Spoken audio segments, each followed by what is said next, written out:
Everyone has biases, so congrats, you're human. But here's the thing.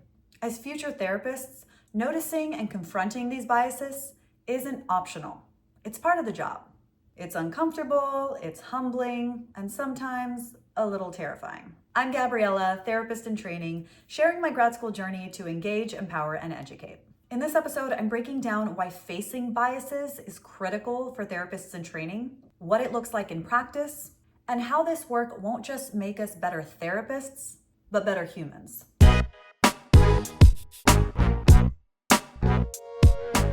Dear future therapist, I'm Gabriella, and welcome to my YouTube channel. When you're studying to be a therapist, self-awareness is everything. We're asked to examine our beliefs, our automatic reactions, our fears, because what we bring into the therapy room affects the people we're trying to help. Confronting bias isn't about shame. It's about responsibility. If we can't notice where our own perspectives, fears, or discomforts might interfere, we can't ethically or effectively support our clients, especially those whose lives or identities are different from our own. This is where the real work begins. Bias isn't just about disagreeing with someone politically or culturally. It's about noticing when you feel uncomfortable, why you might be avoiding something, and what that reveals about yourself. Every therapist in training will encounter this challenge. Biases can show up subtly as avoidance, judgment, assumptions, or discomfort. The goal is to notice them, reflect on them, and prevent them from interfering with client care. This is why supervision and structured reflection exercises exist. They attempt to prepare us for real-life therapy situations where our immediate reactions and assumptions matter. And in any therapeutic approach, cultural humility is key. This means recognizing our own limitations, acknowledging that we don't have all the answers, and staying open to learning from the client's experiences. Facing our biases is one way we practice cultural humility and become capable of working ethically with clients from all backgrounds. In grad school, we had an assignment that asked us to choose a population that we knew would be challenging for us, something that would push us to confront our own fears, discomfort, or biases. While I'm not going to name the population I chose, I will say that this was a population that challenged me personally and brought up a lot of discomfort and even some fear.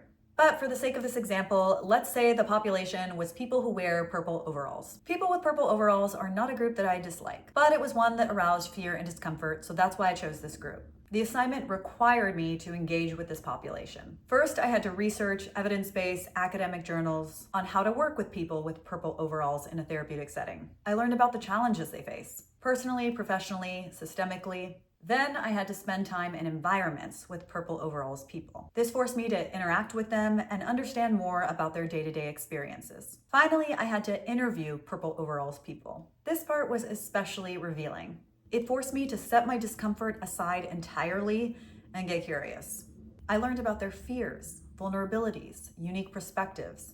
As they spoke, my fear faded and empathy took over. I related to them. In that moment, they stopped being a person with purple overalls.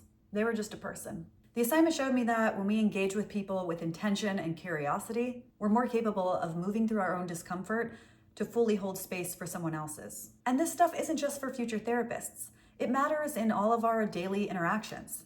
Let's be real. Our society has officially lost it. People berate each other on social media. Politics feels like a constant cage match. And everyone's convinced that their worldview is the only sane one. It's wild out there.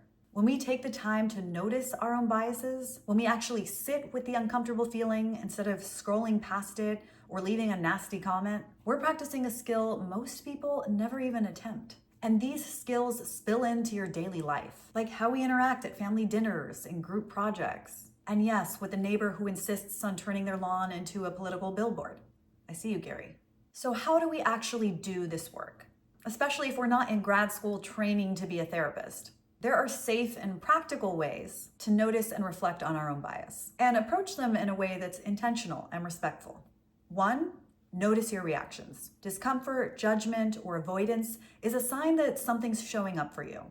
Maybe you find yourself rolling your eyes or tensing up or saying, ugh, not them. That's your cue that a personal bias or fear is present.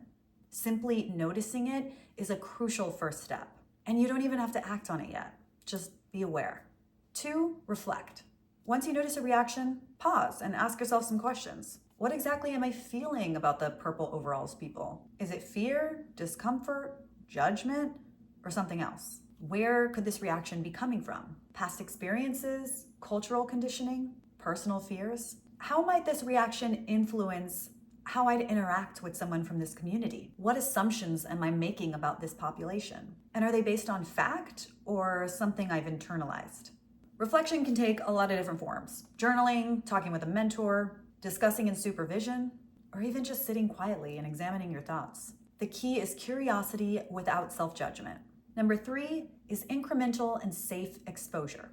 Exposure is about gradually engaging with perspectives or experiences that challenge your biases, but it must always be safe, culturally appropriate, and ethical. This isn't about forcing yourself into unsafe or uncomfortable situations or putting others at risk. It's about small, intentional steps to expand your understanding. It could look like watching documentaries, TED Talks, interviews, or read books from a population or perspective you're trying to understand. You could attend a public lecture, cultural event, or community gathering, but only if you feel safe and your intentions are genuine and respectful.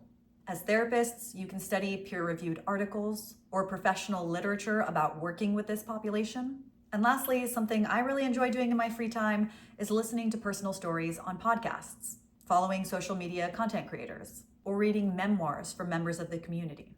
And number 4, approach with curiosity, humility, and self-compassion. Curiosity means asking questions without judgment. What assumptions might I be bringing into this? Humility means acknowledging that you don't have all the answers, that your perspective is limited, and that your learning is ongoing. Self-compassion means giving yourself permission to feel discomfort without shame. Growth happens in that tension you feel, and noticing your own limitations is a part of becoming an effective ethical therapist. You might not be the ideal therapist for a certain population, and that's totally okay. I went into grad school thinking I was a super open-minded person. And don't get me wrong, I still like to think that I am. But it turns out I have blind spots, and that's the point. We all have them. It doesn't make us bad people. It makes us human. Noticing these blind spots, sitting with discomfort, and practicing humility doesn't just make you a better therapist. It forces you to keep growing as a human being.